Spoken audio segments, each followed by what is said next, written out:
I was scrolling through my wife's phone one night while she was in the shower. Normally, I never touched her phone, but she had left it unlocked on the table, and a strange notification caught my eye. It was a group chat with her sisters, and the name instantly froze me. Operation Divorce Dan. My name is Dan. My heart pounded as curiosity and dread pushed me to open it. The first few messages felt like knives cutting into me. Her sisters were laughing about how my wife had been planning this big surprise for months. They were helping her look for apartments, discussing divorce lawyers, and even mocking me for being too blind to notice what was happening under my own roof. My wife chimed in often, sending laughing emojis and writing, "He'll never see it coming." For years, I thought we were a solid couple. Sure, we had our ups and downs like everyone else, but betrayal on this level? I couldn't wrap my head around it. We had built a life together. 10 years of marriage, 2 kids, a home. And yet, behind my back, she was scheming with her sisters as if I were nothing more than a joke. I felt sick. I put her phone back exactly where it was and sat in silence. When she came out of the shower, smiling casually at me, I almost confronted her right then. But something in me told me to wait. I needed to know more before making my move. For the next few days, I acted normal, but at night, I read every new message in that group chat. Each day, the betrayal deepened. They joked about how much money she could squeeze out of me in the divorce. One sister even wrote, "Make sure to hit him when he least expects it. He'll be broken."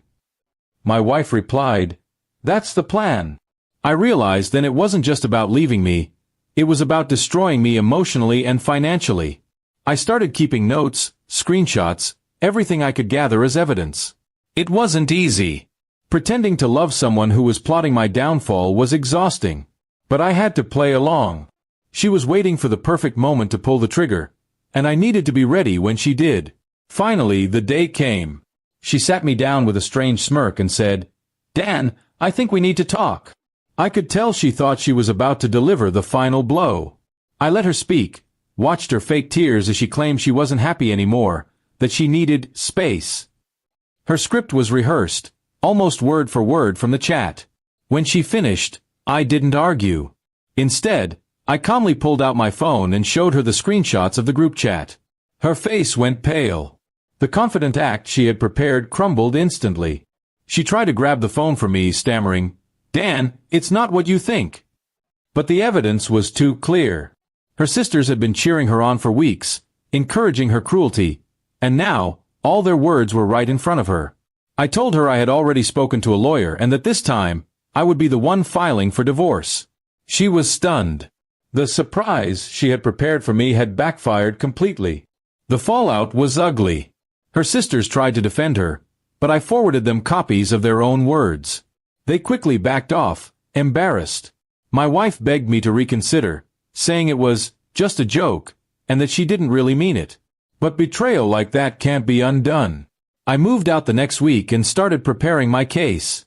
My children were my priority, and I made sure the court knew exactly what kind of manipulative person their mother had become. The screenshots spoke louder than any words could. In the end, I didn't just survive her scheme, I turned it against her. She lost the upper hand she thought she had, and I walked away with dignity and tact. It hurt, yes, but it also opened my eyes to the truth. Sometimes the people closest to you can become your worst enemies. Now, months later, I'm rebuilding my life.